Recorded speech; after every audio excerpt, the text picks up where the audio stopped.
Podcast de 7 de fevereiro de 2026. Eu ouvia colegas conversando, falavam sobre uma crise financeira que o Atlético Mineiro estaria enfrentando neste ano de 2026.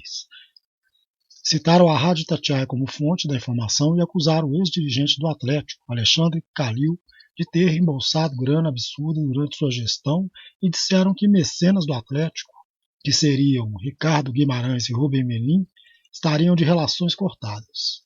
Me meti na conversa e pedi aos interlocutores para refletir.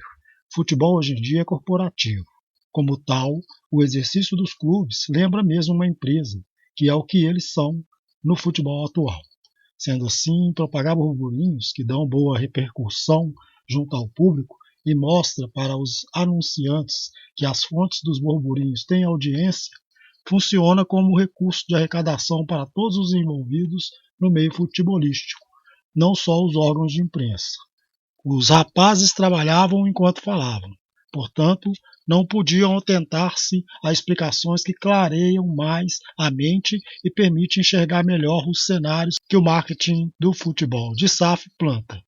Por isso, evitei dar melhores detalhes sobre os bastidores do futebol de SAF, mas como vi que eram dois atleticanos chateados com a derrota do Atlético para o Bragantino no meio da semana e por estarem convencidos que o time para o qual torcem não ganhará nada neste ano, deixei para eles uma reflexão consolo.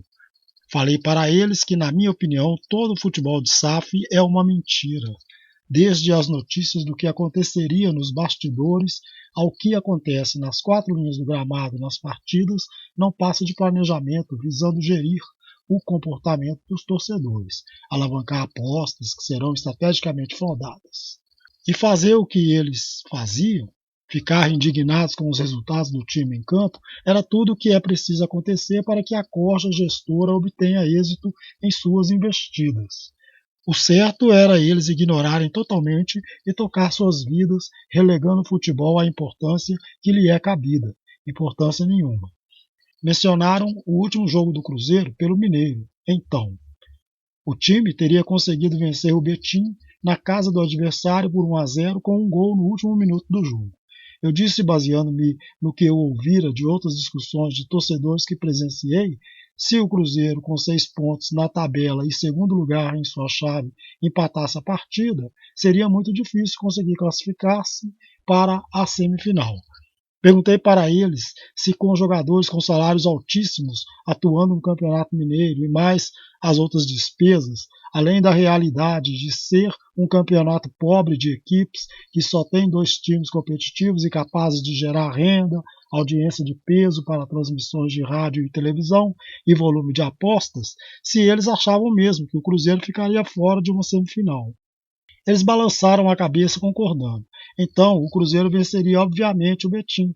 Apenas fariam parecer que a vitória foi suada, que as equipes do interior vêm fortalecendo-se e ficando cada vez mais competitivas. Toda uma realidade falsa para tornar viável a competição, principalmente para os próximos anos.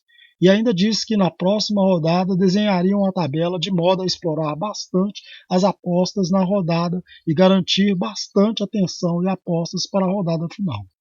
E o que eu disse para ele se confirmou. O Atlético empatou em casa contra o Atlético, com o número do time marcando gol logo, a parecer que golearia, depois se permitiria tomar pressão para viabilizar o gol de empate adversário, que se não saísse naturalmente sairia num, entre aspas, lance para o engodo do VAR arbitrar, um pênalti.